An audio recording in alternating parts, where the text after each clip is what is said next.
खासदार डॉक्टर भागवत कराड यांच्या घरी गणरायाचं आगमन झाले।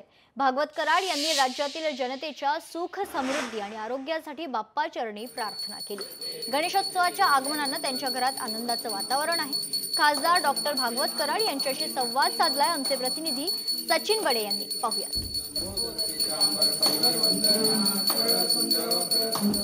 भाजप नेते तथा खासदार डॉक्टर भागवत कराड यांच्या घरी लाडक्या बाप्पांचं आगमन झालेलं आहे। थाटामाटात आणि उत्साहामध्ये बाप्पांचं आगमन त्यांच्या घरामध्ये पाहायला मिळते। आपल्या सोबत डॉक्टर भागवत कराड आहेत। डॉक्टर साहेब, काय सांगाल? बाप्पांचं आगमन झालेलं आहे आणि महत्त्वाचं म्हणजे विघ्न जे आहेत ते दूर केली जातात आणि कोणतीही पूजा असेल तर बाप्पांचं नाव घ्यावंच लागतं। बाप्पा आज तुमच्या घरी विराजमान झाले।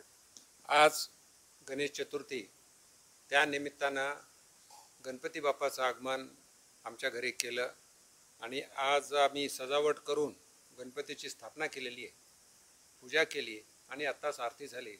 त्यावेळेस सर्व आमचे मित्रमंडळी सर्व जमलेले आहेत। या निमित्तानं मी गणपतींना साकडं करणार आहे की या देशाला एक विकसित राष्ट्र बनवण्याचा प्रधानमंत्री मोदी साहेबांचा जो संकल्प आहे त्या दिशेने पावलं टाकलेली आहेत ते पूर्ण होऊ दे आणि त्याचबरोबर महाराष्ट्राचे मुख्यमंत्री माननीय देवेंद्रजी फडणवीस साहेबांचं जे विकसित महाराष्ट्र बनवण्याचा संकल्प आहे तो पूर्ण होऊ दे।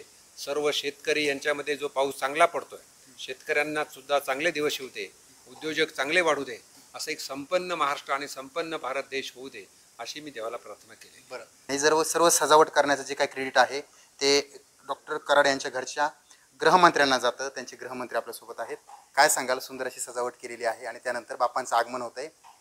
आनंदाचा दिवस आहे। बाप्पा आला की चैतन्य येत असतं। सगळ्या देशभरात जास्तीत जास्त महाराष्ट्रात उत्साहाचं वातावरण असतं। काही संकल्प किंवा बाप्पा चरणी काही मागितले? बाप्पाला सगळं माहिती असतं। बाप्पाच्या चरणी एकच म्हणणं आहे की हा देश जो आहे हा खूप मोठा व्हावा, फर्स्ट वर्ल्ड कंट्रीपेक्षा त्यांच्यामध्ये फर्स्ट व्हावा आणि हिंदू धर्माचा खूप प्रसार व्हावा। आणि दुसरं म्हणजे सर्व संकट दूर होत आणि शेतकऱ्यांना कुठेतरी चांगले दिवस होत अशी प्रार्थना जी आहे ती गणपती चरणी कराड कुटुंबियांनी केल्याची पाहायला मिळते। सचिन बडे, लोकशाही मराठी, छत्रपती संभाजीनगर। लोकशाही मराठी, ऐका, पहा, जागरूक रहा।